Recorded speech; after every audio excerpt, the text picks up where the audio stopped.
Hey, you know us, huge movie fanatics, back on YouTube with another review of Tron. I'll start with this one. Now, Tron is a very interesting movie because I think that it was so ridiculously like 10 years ahead of its time. 10 years is about right because that's, the early 90s is when they were like doing Lawnmower Man and stuff like that. So Tron would have been a perfect position to be released right around that time with Lawnmower Man and that stupid stuff which never happened, the virtual reality crap. I love that. Virtual reality never happened.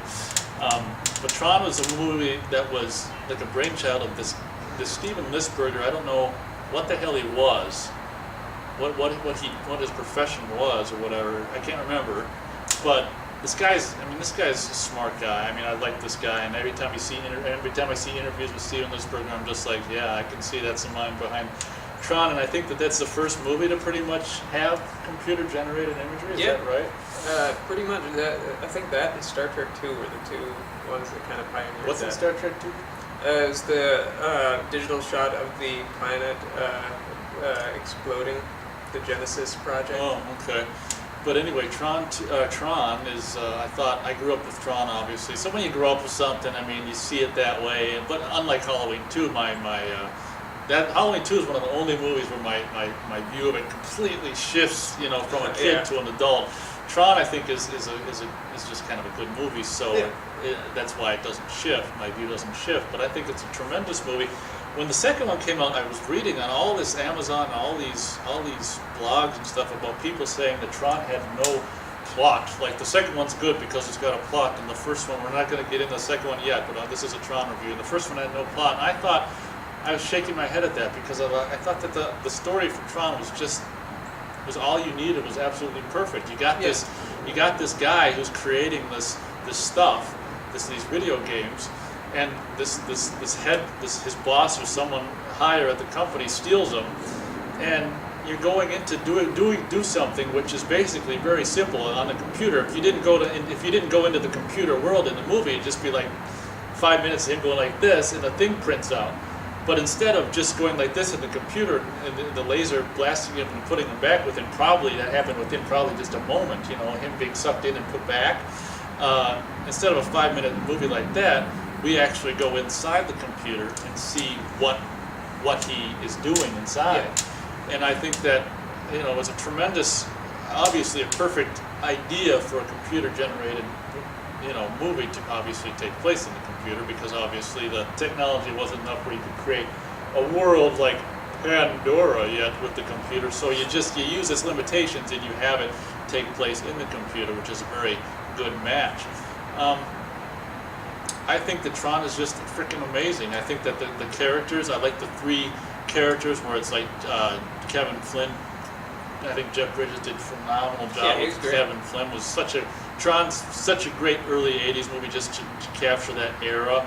I thought Cindy Williams was just like, she's the woman in the movie who's the woman in the world, and also the woman in the, I can't remember her name in the movie, but she's in the movie as well. And then of course whatever his name is who plays Tron, who actually was more used to, I guess, Bruce Boxlinger or something like that, who was more used to westerns, and he was completely confused when they were making Tron the whole time. He was like, what the hell, where am I, and what am I doing? But I thought he really captured really well the movie, and obviously, what's his name, who's not in movies anymore, but the British guy who... Oh, he was great. He was the professor in Scream 2, right? Oh yeah, that's right, yeah. He was in a great movie called Time After Time. See that movie, but back to Tron. The movie was just, I think, perfectly crafted. You had your villain who was like the Dillinger, and then the computer counterpart, and then the main villain, which wasn't even a freaking human. It was a computer that had gotten so smart just by sucking things from all over the world, just via presumably like the internet and phone lines. And he was MCP was actually a program designed to watch over stuff, and it's just getting too big where it's telling the designer who is not Lisberger but Dillinger, the guy who made him, telling him what to do. Get rid of that Chinese language file I asked for, which is funny because you'd think you'd just be able to get it on the phone line.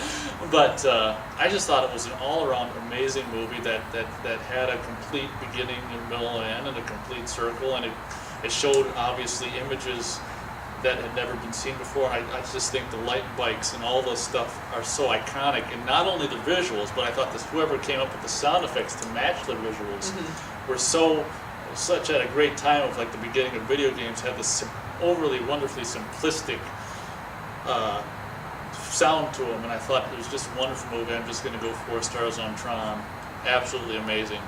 I'm also going to go 4 stars. And you mentioned that the Amazon people or whatever, they were complaining about internet blog people. Yeah, they were complaining that it didn't have a story. No story. I think people get confused between having no story and having a complex story. The movie doesn't have a complex story like the second one does, but the story that is there ropes you in. And the movie, like you watch it now. I watched it when I was 17. I was in junior year of high school.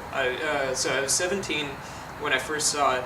And the movie was dated at that point. It is dated further now because it's 8 years later from that. So the movie was dated then, but the story just roped you in, and the visuals were so, even though they were dated, were so kind of captivating to watch that you just wanted to see what was going to happen next. And it has like this great kind of like, well, I'm going to stay and watch more. I'm going to watch more. And when it ends, you're like, I need to see these characters again, and I want to see something else in this world, because this world is so unique and so cool and so pretty and so even though it was like kind of flawless looking, it was still flawed looking, and it's that like it was really kind of cool, like the bright oranges and bright blues and stuff like that, and so the look of it was great, and the light cycle scene holds up really well, even still. Even now, yeah. And it's like all the stuff kind of holds up in terms of watching it, but the special effects are really dated. But it didn't matter because you just go with it. You just go with it, and it's so fun. Like it's just simply a fun movie. It's just the sound design. entertaining. The more I think about it right here is crazy. Like when you transport we've now transported the light cycle grid, and everything, all the sounds of the light cycles coming up. Visually, I think it's like more stunning in a lot of ways than even Star Wars was, just because... in a weird way it is, because it's minimalistic, but it's such a cool minimalistic. Yeah, it's just like, what... Yeah, and like, that's not a knock against Star Wars. I love Star Wars, but it's just so unique, and such a vision that had to be entirely created. They didn't even have models to do it. They invented everything. And like, there's a lot of people now who diss on movies because they lack creativity, because you can just build everything in a computer. But this is sort of like... This proves that like computer technology can really benefit a movie, and this really helped it. Like the movie is about computer technology, and it's about the benefits of it, and you see the benefits of it as you're watching it, and it's great. The characters are great. Flynn is such a great character. Jeff Bridges is so great, so stunning, and like he's just you just love him. You want to see as much of him as possible, and when he's not on screen, you're like, let's get back to him, and like that's just. Because there's something really watchable about him in every movie he's ever made. Even like the terrible King Kong movie that he starred in. Oh yeah, I mean he's the best part. Yeah, he and the girl in that movie are great. They make it worth watching. But like, especially the girl. Yeah. But like there's just something about him where you just want to watch him. There's just something like relatable. Like you feel like you can hang out with that guy, even when he's playing horrible people. You feel like I could probably get down with this guy. He's easy to talk to. So yeah, Tron, I'd give a strong 4 stars. It's a great movie. Oh, I want to mention really quick the music too, which is kind of great. All